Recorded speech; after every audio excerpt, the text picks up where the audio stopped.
Saudi Arabia is almost unique in giving the ulema, the body of Islamic religious leaders and jurists, a direct role in government, the only other example being Iran. The ulema have also been a key influence in major government decisions, for example the imposition of the oil embargo in 1973 and the invitation to foreign troops to Saudi Arabia in 1990. In addition, they have had a major role in the judicial and education systems and a monopoly of authority in the sphere of religious and social morals. By the 1970s, as a result of oil wealth and the modernization of the country initiated by King Faisal, important changes to Saudi society were underway and the power of the ulema was in decline. However, this changed following the seizure of the Grand Mosque in Mecca in 1979 by Islamist radicals.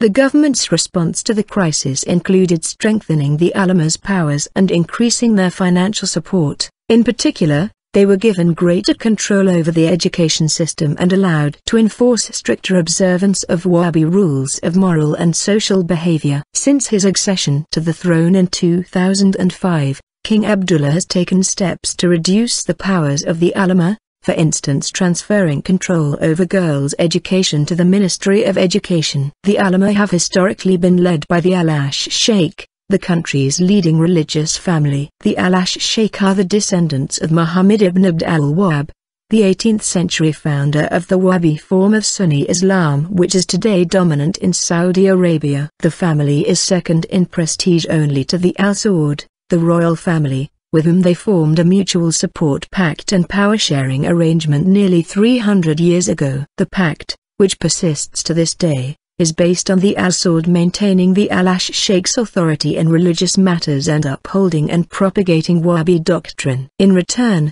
the Al-Ash Sheikh support the Al Saud's political authority, thereby using its religious moral authority to legitimize the royal family's rule. Although the Al-Ash Sheikh's domination of the ulema has diminished in recent decades, they still hold the most important religious posts and are closely linked to the Al Saud by a high degree of intermarriage.